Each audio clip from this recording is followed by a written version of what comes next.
Buenas tardes, señor Álvarez Junco. Es un placer tenerle en los cursos de verano. Y la primera pregunta que quería hacerle, porque me llama mucho la atención el título de su conferencia, es qué influencia ha tenido precisamente la Reforma en la creación del concepto de nacionalidades o del concepto de nación en España. Buenas tardes, muchas gracias por esta entrevista. La Reforma es la Reforma protestante, de la que se cumplen 500 años, del inicio de la Reforma protestante se cumplen 500 años ahora, es el tema de este curso. Y mi ponencia se relaciona con la creación, como resultado de la Reforma protestante, la creación de una serie de espacios culturales más o menos unificados en Europa que responden a las distintas versiones de la religión cristiana. Espacios católicos, espacios luteranos, espacios calvinistas, en fin.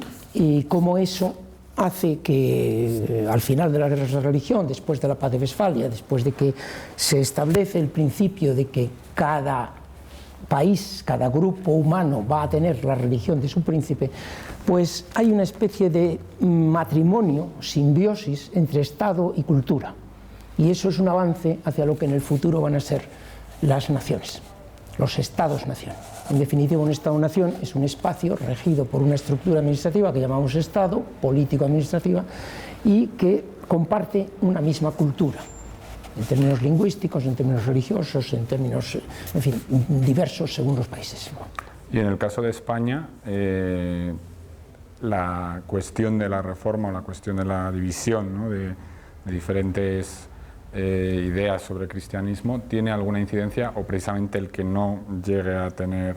Sí, tuvo incidencia a pesar de que no hubo reforma porque fue reprimida y el par de focos luteranos que hubo en España fueron perseguidos por la Inquisición, pero lo que se hace es que se crea una identidad católica unánime, completamente homogénea. La cosa venía de antes, porque la expulsión de los judíos y de los musulmanes no es cosa de la Reforma, es de los Reyes Católicos, que es anterior a la Reforma. Pero la Reforma no hizo más que reforzar esa tendencia. Y se creó un país homogéneamente católico y homogéneamente contrarreformista, enemigo de Lutero. Bien, llegando a la época contemporánea, y en el sentido de esa evolución que usted ha trabajado mucho a lo largo de su obra sobre el nacionalismo, nacionalidades, etcétera, concepto de nación, la situación que nos encontramos hoy en día en España, ¿cómo puede entenderse desde el punto de vista de una esperanza de entendimiento de alguna forma? Bueno, ahora el problema ya no es la religión. Somos una sociedad muy secularizada en la cual la religión es un factor relativamente secundario. El problema ahora son las lenguas. Y España, por diversas circunstancias y por debilidad de su Estado en el siglo XIX y debilidad del sistema educativo central, España es un país en el que han subsistido varias lenguas, básicamente 4 lenguas, como sabemos. Y lo que se aspira por parte de quienes practican esas lenguas y las tienen como lenguas maternas, lo que aspiran es a un reconocimiento al mismo nivel que el español, que el castellano, lo cual es algo que muy probablemente es negociable y debería darse y debería reflejarse en la Constitución. Que eso se traduzca en una declaración de nacionalismo, de nacionalidad, de soberanía sobre su territorio y de derecho a establecer un Estado independiente, eso es otra cosa, naturalmente.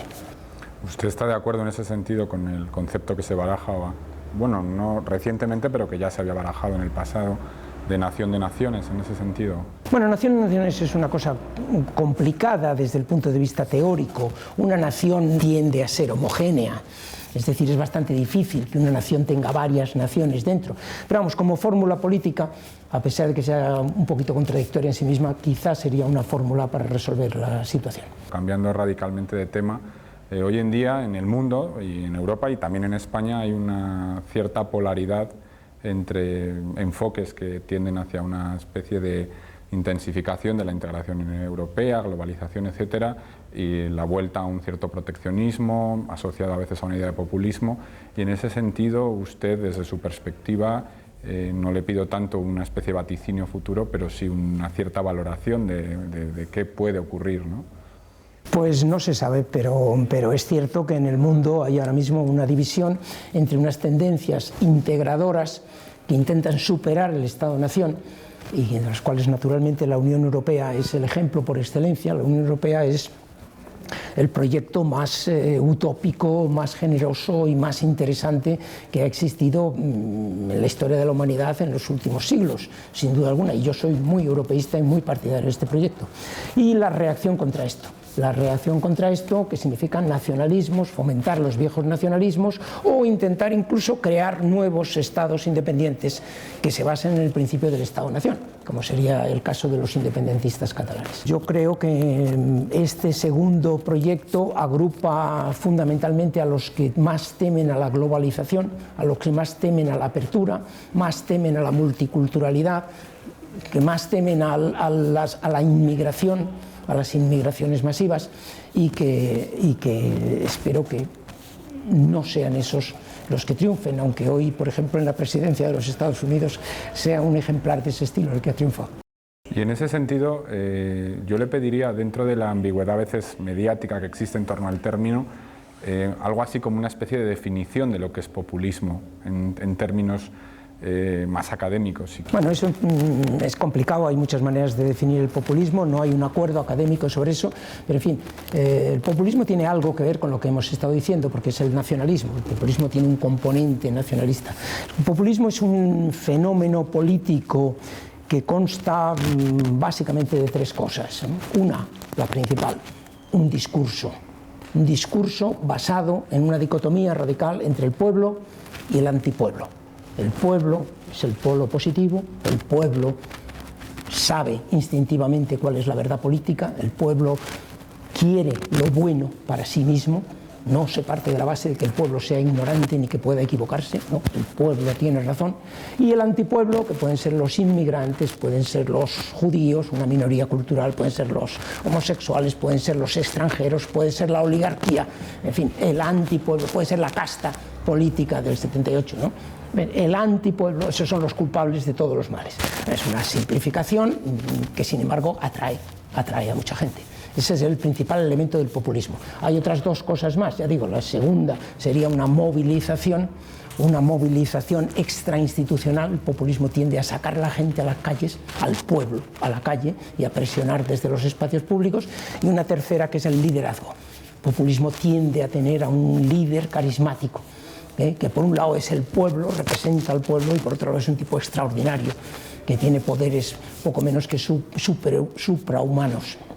Me ha suscitado una cuestión extra, una de las cosas que ha dicho, que es precisamente saber qué piensa usted cuando oye hablar del régimen del 78 o cuestionarlo no solo de forma matizada, sino de una manera global, ¿no? Pues cuando se cuestiona de una manera global y nada matizada, pues me parece que es un error, porque el 78, los años 76 a 82, más o menos, alrededor de la Constitución del 78, cuando se produjo la transición política española, pues en este país se hizo una de las operaciones más difíciles, más inteligentes y de mayor éxito de la historia española de los últimos siglos.